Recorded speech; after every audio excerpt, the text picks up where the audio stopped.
Customer ஒரு blouse கொடுத்ததுமே first நம்ம சுருக்கம் இல்லாமல் கரெக்டாக எடுத்து போட்டுக்கணும்.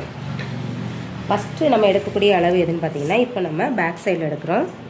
பேக் சைடில் பார்த்திங்கன்னா ப்ளவுஸோட உயரத்தை எடுத்துக்காங்க. அது எப்படி எடுக்கணும் பார்த்திங்கன்னா, ஷோல்டரோட சென்டரும் இந்த டாட் இருக்கு இல்லையா, அந்த டாட்டையும் லைட்டாக இழுத்திங்கன்னா உங்களுக்கு ஒரு அளவு கிடைக்கும். இப்போ இதோட அளவு வந்து பார்த்திங்கன்னா 13 இன்ச். அடுத்து நம்ம எடுக்க போகிறது பாடி சுற்றளவு எடுக்கிறோம். பாடி சுற்றளவு எடுக்கிறப்போ இந்த கீழ்பாகத்தை எப்படி இழுத்து விட்டுக்காங்க. இப்போ இந்த ஆம்கோல் ஜாயின்லேருந்து இந்த ஆம்கோல் ஜாயின் வரைக்கும் எவ்வளோ வருதுங்கிறத பாருங்கள்.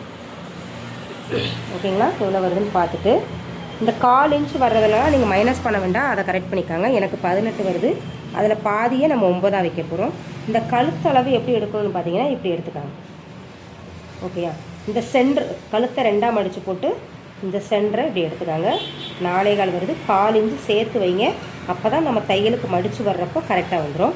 இப்போது ஆம்கோலோட உயரத்தை நம்ம பார்க்குறோம்.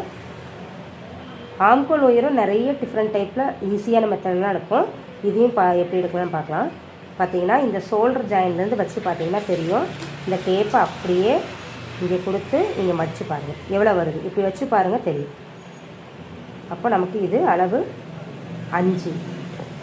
5 ஒரு பாயிண்ட்டும் வருது. இப்படி வச்சு பார்த்தீங்கனாலே தெரிஞ்சிடும்.